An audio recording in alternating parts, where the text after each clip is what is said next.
দেখো, বিহার শিক্ষক নিয়োগের জন্য যারা প্রস্তুতি নিচ্ছ এবং যারা মনে করছো আগামী দিনে স্টেট পরীক্ষা দেবে এবং বিপিএসসি পরীক্ষা দেবে, তাদেরকে বলে রাখি টিয়ারি 1 টিয়ারি 2-তে অনেকের কিন্তু নথি যাচাইয়ের সময়, বিশেষ করে ভেরিফিকেশনের সময় অনেকের গরমিল পাওয়া গেছে। ঠিক আছে, সেই নিয়ে আজকের একটা ভিডিও।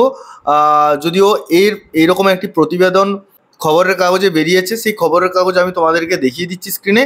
আর এটা যে কি বলেছে সেটা নিয়ে একটু তোমাদেরকে সচেতন করে দিচ্ছি, যাতে করে পরবর্তী ক্ষেত্রে তোমাদের যাতে কোনো ভুল না হয়।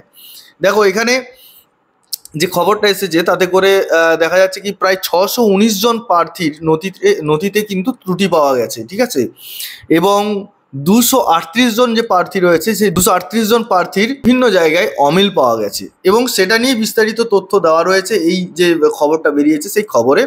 এবং এখানে আমি তোমাদেরকে যদি একটু বলে দিই যে প্রায় দেখা যাচ্ছে কি প্রায় 619 জন শিক্ষক প্রার্থীর নথিতে অনিয়ম পাওয়া গেছে, এবং 238 জনের আধার কার্ডের যে গরমিল, অনেকেই আধার ভুল করে দিয়েছে, অনেকেই ভুল আধার পুট করেছিল।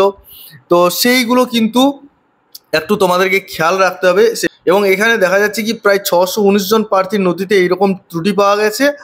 আর বিপিএসসি টিয়ারি 1 এবং টিয়ারি 2-এ 35 জন শিক্ষক তাদের চাকরি হারিয়েছেন। বিপিএসসির যে শিক্ষক নিয়োগ পরীক্ষা যারা স্টেট পরীক্ষা দিয়েছো তাদেরকেও বলছি, এবং আগামী দিনে যারা পরীক্ষা দেবে বিপিএসসি যারা ফর্ম ফিল আপ করবে তাদের জন্য বলছি যে তোমরা তোমাদের ফর্ম ফিল আপের সময় সঠিক তথ্য অবশ্যই দেবে।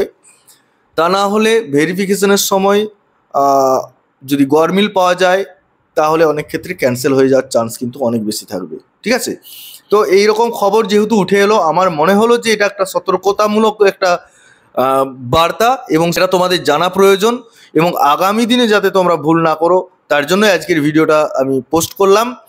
আজকের যে খবরটা সে খবরটা একটু ছোট্ট করে তোমাদের কাছে অবগত করলাম, যাতে তোমরা পরবর্তী ক্ষেত্রে কোনো ভুল না করো।